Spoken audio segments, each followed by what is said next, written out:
Bismillahirrahmanirrahim. Alhamdulillahirabbil alamin. Alladzi arsala rasulahu bil huda wa dinil haqq liyudhhirahu 'alad dini kullih wa kafa billahi shahida. Asyhadu an la ilaha illallah wahdahu la syarikalah wa asyhadu anna Muhammadan abduhu wa rasuluh. Allahumma salli wa sallim wa barik ala Muhammad wa ala alihi wa ashabi ajma'in. Amma ba'd. Ayah bunda, akang teteh, selamat berjumpa di pengajian Parade Quran Ramadan. Luar biasa. Sebab ini spesial. Di bulan Ramadan kita bisa mengoptimalkan kegiatan kita dan mudah-mudahan semakin bertambah pahala di hadapan Allah Subhanahu wa taala. Sebab Allah menginginkan tidak hanya sekedar saum menjaga dari tidak makan dan minum dan hubungan seks kalau sudah berkeluarga, dan kita ada unsur optimalisasi. Apa itu? Lisan kita. Ya. Sebab dalam sebuah hadis Rasul menyebutkan, laisa siyam minal aqli wasyarbi walakinas siyam minal lagwi warrafath. Saum itu tidak hanya sekedar menahan makan dan minum, tetapi hakikat saum adalah menahan keluarnya kata-kata yang lagwi, kata-kata yang tidak ada gunanya, dan rafath, kata-kata yang jorok. Mudah-mudahan paling tidak pada kesempatan 30 menit ke depan kita akan mengupayakan waktu kita efektif untuk beribadah pada Allah Subhanahu wa taala dengan mengoptimalkan lisan dan pendengaran kita, juga mata kita, insya Allah. Baik, tidak berlama-lama saya ingin sampaikan materi yang berkaitan dengan kali ini. Untuk kali ini adalah mengapa Ramadan dijadikan sebagai olimpiadenya orang-orang bertakwa, ya. Ini dia, ini saya sudah siapkan slide-nya. Baik.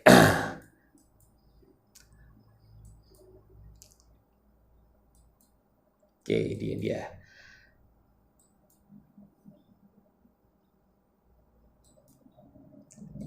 Baik, inilah judulnya.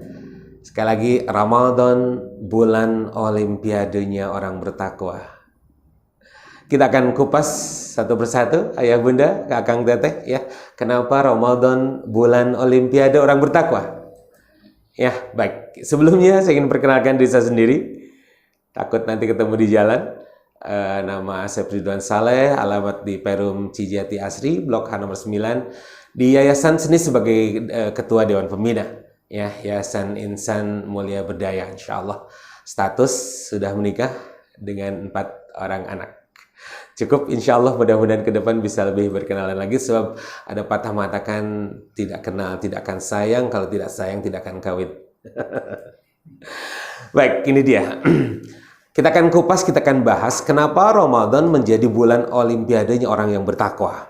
Kita akan bahas konteksnya adalah kenapa dalam Quran ada istilah bahasa wasari'u ila magfiratin min rabbikum, ya, atau ayat lain fafirru ilallah, bersegeralah, berlomba-lombalah. Subhanallah, memang demikian. Allah menghendaki bahwa sifat kita adalah diusahakan berlomba-lomba dalam kebaikan. Bahasa kita adalah, ayah bunda, kakang teteh, mempersembahkan kepada Allah yang terbaik. Ya. Kalau bahasa olimpiade kita tahu, ya, maka harus di sana ada persiapan. Ya, tidak mungkin orang ikut olimpiade, apakah itu olimpiade sains, apakah itu olimpiade olahraga, tanpa persiapan. Coba kita bayangkan, seseorang akan ikut olimpiade lomba, misalnya tanggal 16 atau tanggal 17 atau tanggal berapa. Sementara dia di tanggal 1, 2, 3-nya tidak pernah persiapan, tidak pernah membaca, tidak pernah itu, tiba-tiba persiapan, tiba-tiba ikut. Apa yang terjadi di olimpiadenya? Kalah. Atau kalau lari dia akan keram, atau renang dia akan tenggelam, karena tidak ada persiapan. Kita pahami dalam olahraga. Subhanallah, olimpiade dalam Ramadan untuk orang-orang bertakwa juga sama. Harus persiapan. Minimal kalau Rasul menyebutkan dalam satu hadis, atau memang hadis ini dianggap dhaif tapi termasuk doa, Allahumma barik lana fi Rajab wa Sya'ban wa balikna Ramadan. Ya Allah, berkahi kami, berkahi usia kami, berkahi ilmu kami, berkahi harta kami di bulan Rajab dan Sya'ban, dan sampaikan kami di bulan Ramadan. Itu paling tidak menandakan kita persiapan minimal 2 bulan. Jadi kalau baru sekarang tahu-tahu saum Ramadan tidak persiapan, Allahu Akbar, akan dirasakan besok lusa sudah lelah, sudah lemah, dan kerjanya hanya lihat jam aja untuk berbuka. Dan badannya gerah, kemudian pingin segera berbuka, tidur biasa, tidak persiapan. Barangkali tanggal 10, tanggal 12 sudah nanya kapan Idul Fitri karena capek dan lelah. Allah Akbar. Ini pertama, sekali lagi harus persiapan. Persiapan apa yang dilakukan? Pertama, persiapan fisik. Kita harus sehat, sebab Ramadan adalah ibadah yang berat fisik kita. Coba minimal 12 jam. Ya, 12 jam kita menjaga saum, tidak minum, tidak makan. Ini melelahkan kalau tidak dipersiapkan dan dilatih sebelumnya. Apalagi ada di bagian belahan bumi tertentu yang saumnya lebih dari 12 jam. Ini sangat luar biasa.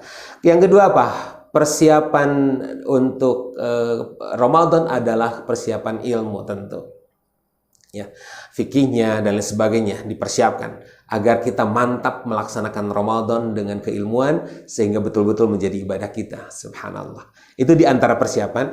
Juga persiapan-persiapan lain termasuk di antaranya lah persiapan macam harta, mal untuk pelaksananya perlu ya. Kemudian Olimpiade juga siap-siap dengan pelaksananya. Ini kita bahas tentang pelaksanaan saum Ramadan. Dan yang terakhir harus evaluasi. Inilah yang jarang dilakukan oleh ayah bunda mungkin ya. Selepas Ramadan beres sudah selesai, tidak dievaluasi, berhasil tidak. Nah, makanya kita akan bahas beberapa hal tentang Ramadan sebagai evaluasi ini, insya Allah sampai ke evaluasinya. Makanya lihat, kalau ada seorang mukmin yang ikut menjadi peserta di Ramadan, menjadi peserta Olimpiade, asal ikut, malas menyambutnya, malas melaksanakannya, apa yang terjadi? Dia tidak akan dianggap sebagai seorang mukmin yang sejati karena tidak mempersiapkan diri dalam Ramadan. Apalagi ada orang yang tidak mau masuk Ramadan. Tapi ada yang begini? Ada ya, Allah Akbar. Ya tadi, orang yang macam tanggal 10, tanggal 12 sudah tidak lagi ke masjid, sudah tidak lagi baca Quran karena kelelahan. Dan dia ingin segera mendapatkan Idul Fitri, menyambut Idul Fitri dengan gembira, meskipun kondisi seperti itu. Allahu Akbar. Jadi mudah-mudahan kita bukan peserta yang ini, ya, masuk ke Ramadan ini. Seperti halnya orang yang Olimpiadenya tidak persiapan sama sekali dan asal ikut. Tapi juga ada peserta yang biasa-biasa saja, ikut-ikut tapi tidak punya target. Ya, kalau dalam Olimpiade Sains, kalau Olimpiade olahraga, orang seperti ini ya tidak menargetkan juara, asal ikut. Nah, paling tidak hanya dapat sertifikat saja begitu, sertifikasi, ilmunya nggak dapat gitu ya. Sama di Ramadan juga ada orang yang ikut-ikutan tanpa target, baik target Al-Qur'annya, target infaknya, target sholat Qiyamul Lail, Qiyamul Ramadannya. Orang seperti ini juga kurang bagus ya. Diupayakan kita terhindar dari hal-hal seperti ini, dan Allahu Akbar, mudah-mudahan kita masuk yang ketiga. Siapa? Seorang mukmin yang jadi peserta dengan bersegera, dengan bergembira, dengan mempersiapkan diri dan optimal pelaksanaannya. Ini dia. Ya mudah-mudahan saja dia targetnya 10 besar. Kalau memang pesertanya 100 gitu kan. Kalau peserta 10 dia ingin masuk 3 besar. Lebih dari itu, dia ingin jadi juara. Tertanam di hatinya ingin menjadi juara. Untuk saum Ramadan apa? Juaranya adalah mendapatkan label atau piala la'alakum tattaqun, bertakwa. Ini yang harus dikejar. Sekali lagi, mudah-mudahan kita termasuk orang yang ketiga ini, ya, mumpung masih baru 1 hari atau 2 hari kita melaksanakan saum Ramadan sehingga bisa mengoptimalkan diri. Nah, bagaimana ya agar optimal Ramadan itu? Kita akan bahas satu persatu. Yang pertama, pahami dulu landasannya. Ya, pahami dulu landasannya. Sekali lagi, sesuatu yang kita laksanakan tanpa ilmu, Allah tolak. Allah tidak suka. Ya, Allah tidak butuh. Sebab semua amal soleh yang kita laksanakan adalah untuk diri kita, Ayah bunda tolong dicatat, ada 3 hal. Pertama, landasan iman. Ya, dan yang kedua landasan ilmu, dan yang ketiga landasan target. Ya, sekali lagi 3, ilmu, iman, ilmu, dan target. Dari mana? Dari ayat ini. Barangkali ayat ini sudah populer di antara kita ya. Quran surat Al-Baqarah ayat 183. Oh ya, ayah bunda, saya ingin ingatkan, ayat tentang saum bukan hanya 1 ayat. Ya, sekali bukan 1 ayat, tapi sampai 188. Saya ingin sampaikan. Pertama, 183 adalah perintahnya, ya, termasuk di dalamnya ada ilmu dan targetnya. Kemudian yang kedua, teknisnya dijelaskan dari ayat 184, 185, 186, 187, dan ultimate goalnya, tujuan akhir dari saum ada di ayat 188.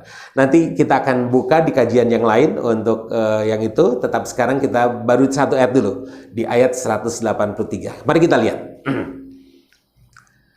Ayat ini diawali dengan A'udzubillahi minasyaitonirrajim. Ya ayyuhalladzina amanu, Allahu akbar.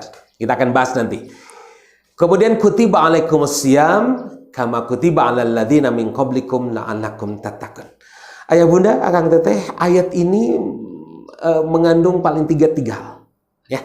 Yang pertama, ayat yang diawali oleh ya ayyuhalladzina amanu. Ya, sekali lagi, ayat yang diawali oleh ya ayyuhalladzina amanu adalah sebuah ayat pengakuan. Ya, sebuah pengakuan di mana komunitas orang-orang yang beriman itu tertentu. Bukan munafik, apalagi kafir. Sehingga yang diseru oleh ayat ini adalah orang-orang yang beriman. Apa itu iman? Secara singkat, iman adalah keyakinan terhadap yang gaib. Meyakini sepenuh hati terhadap yang gaib, itu iman. Iman kepada Allah itu gaib. Iman kepada malaikat gaib, ya. Iman kepada kitab awalnya gaib, tapi kemudian didhahirkan menjadi bentuk buku, mushaf. Kepada Nabi mungkin zahir, tapi kan gaib juga. Siapa yang tahu bahwa dia seorang Nabi? Gaib. Kemudian keimanan kita yang menyatakan dia seorang Nabi. Kemudian iman kepada hari akhir juga gaib. Dan iman kepada qada dan qadar juga gaib. Terkhusus untuk Ramadan, apa yang dimaksud dengan ya ayyuhalladzina amanu itu adalah iman terhadap janji Allah dan Rasulnya. Apa di antara janji Allah dan Rasulnya? Bahwa di Ramadan pintu surga dibukakan. Ini gaib. Seberapa kuat, seberapa besar keimanan kita terhadap ini, inilah kualitas keimanan kita. Ada orang yang tidak yakin dengan surga, maka tidak kuat imannya. Mungkin 2-3 hari dia sudah capek. Sebab tidak yakin bagaimana Allah menyiapkan satu surga yang namanya Ar-Rayyan untuk para shaimin. Pintu neraka ditutup. Allahu Akbar, ini janji Allah lewat Rasulnya yang gaib, yang tidak bisa kita lihat. Tetapi kekuatan kita terhadap ini menunjukkan kualitas iman kita.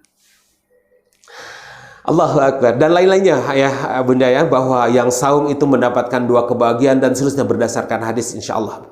Ya, termasuk di dalamnya ada qiyamul Lailatul Qadar, ini juga gaib. Seberapa kuat kita iman terhadap janji-janji Allah dan Rasul, itulah kualitas iman kita. Subhanallah. Makanya di berikutnya kutiba alaikumusiyam mengikuti kata ya ayyuhalladzina amanu. Apa artinya? Ketika perintah untuk orang-orang yang beriman dan berikutnya perintah, misalnya di sini melaksanakan saum, maka pelaksanaan saum itu menunjukkan kualitas kita. Tadi disebutkan, ada orang yang melaksanakan saumnya ogah-ogahan. Mau tidak mau, seperti maka itulah kualitas imannya. Ada orang yang biasa-biasa saja tanpa target, juga itulah menunjukkan kualitas imannya. Tapi ada orang yang melaksanakan saumnya dengan sungguh-sungguh, dengan penuh perhitungan dan sebagainya, itulah kualitas keimanannya. Sekarang ayah bunda, kakang teteh bisa mengukur kira-kira kualitas iman kita di mana?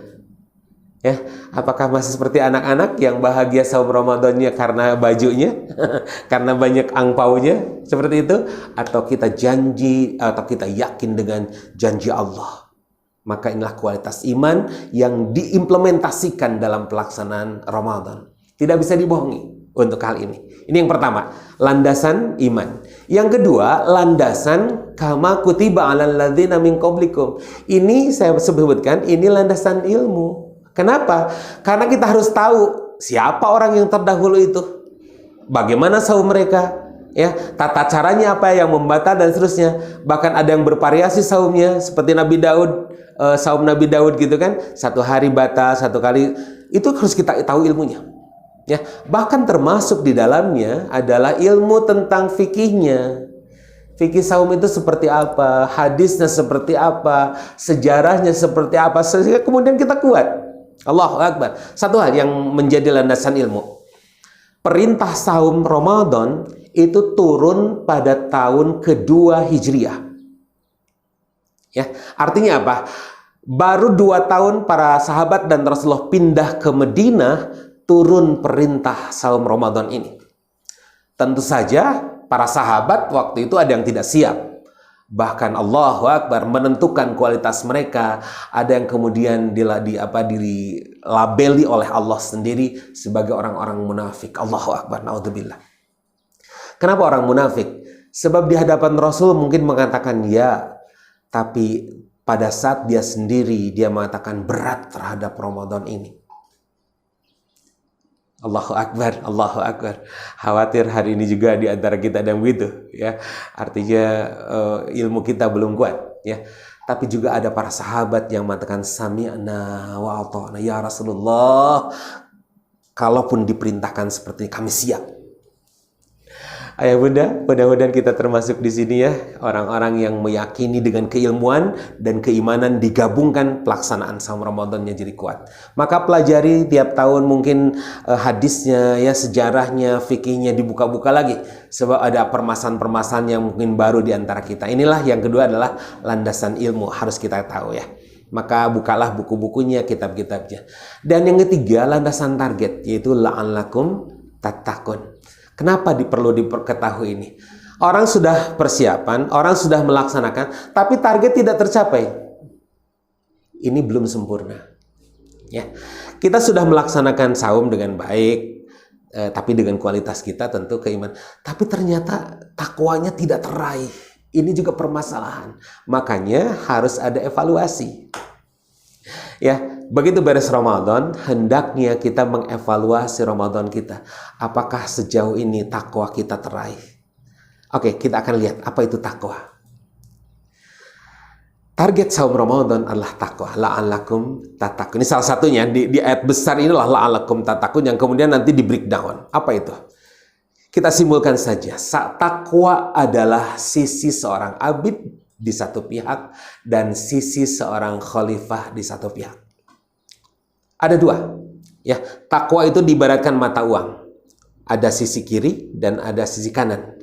Sisi kiri atau sisi kanan salah satu adalah menjadi seorang abid, seorang hamba Allah yang semakin saleh, semakin kuat ibadahnya, semakin bagus baca Qur'annya, pengabdian kepada Allah, tawadu dan semakin meningkat.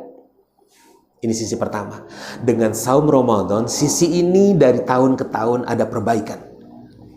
Merasa dipantau oleh Allahnya, merasa malu oleh Allahnya, merasa kemudian Allah dekat dengan kita, merasa Allah senantiasa. Ini sisi yang pertama yang harus meningkat dengan saum Ramadan. Tapi yang kedua juga diingat, sisi lain ada mata uang, yaitu sisi seorang khalifah, sisi seorang profesional. Apa makna singkatnya? Dengan saum Ramadan, pelayanan kita kepada manusia lebih baik. Atau paling tidak, pelayanan yang dimaksud adalah kita merasa bahwa kita bermanfaat buat orang lain. Atau orang lain merasakan manfaat keberadaan kita. Luar biasa. Lihat dalam hadis sebutkan, Rasul ketika saum Ramadannya hampir sebulan full ke Allah. Tapi di lain pihak, pada saat Ramadan, Rasul adalah azwadan nas. Rasul adalah orang yang dermawan. Rasul adalah yang memperhatikan orang-orang yang miskin. Rasul adalah orang-orang yang memberikan anak yatim. Allahu Akbar. Sekali lagi, dua sisi ini yang harus kita raih.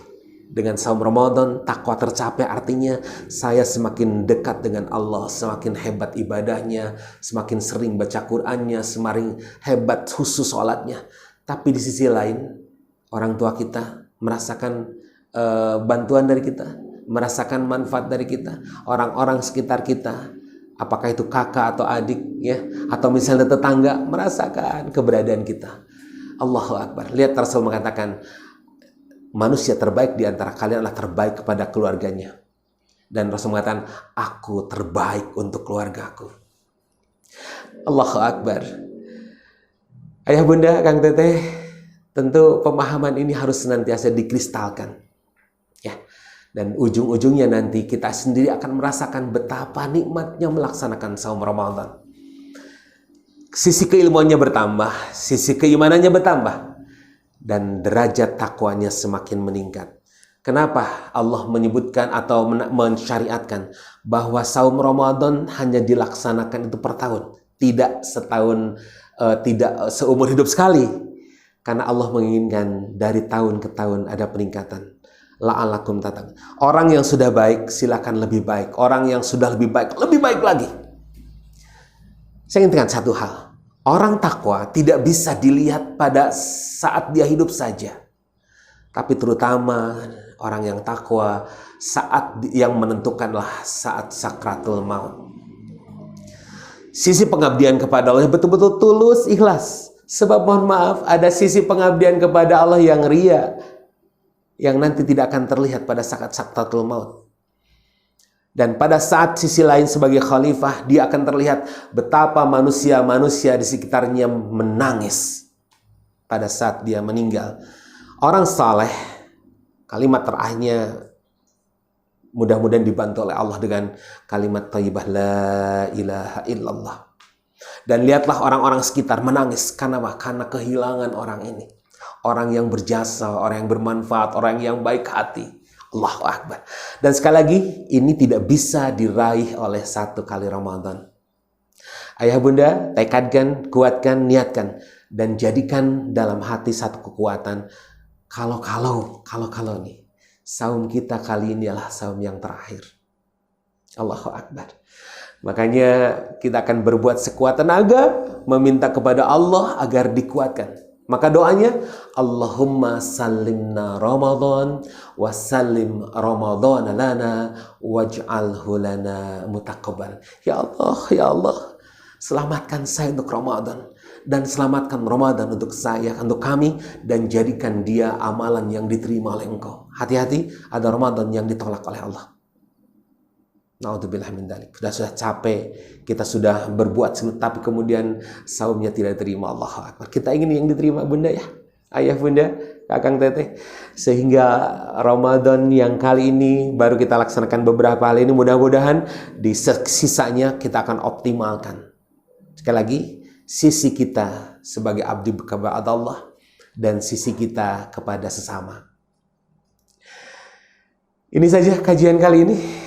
Ya, insya Allah ada kajian-kajian berikutnya di parade Quran Ramadan yang insya Allah berseri. Saya baru menyampaikan satu ayat saja berkaitan dengan itu, Quran Surat Al-Baqarah ayat 183. Mudah-mudahan ada sesi yang lain yang secara khusus nanti teknis. Saya ingin berbicara tentang pahala untuk para ibu, para bunda, dan para teteh-teteh agar semangat dalam melaksanakan saumnya. Juga tidak lupa untuk ayah dan kakak-kakang ya. Insya Allah ada tips nanti beberapa amalan yang bisa dilakukan di Ramadan agar Ramadannya penuh berkah dan diterima oleh Allah.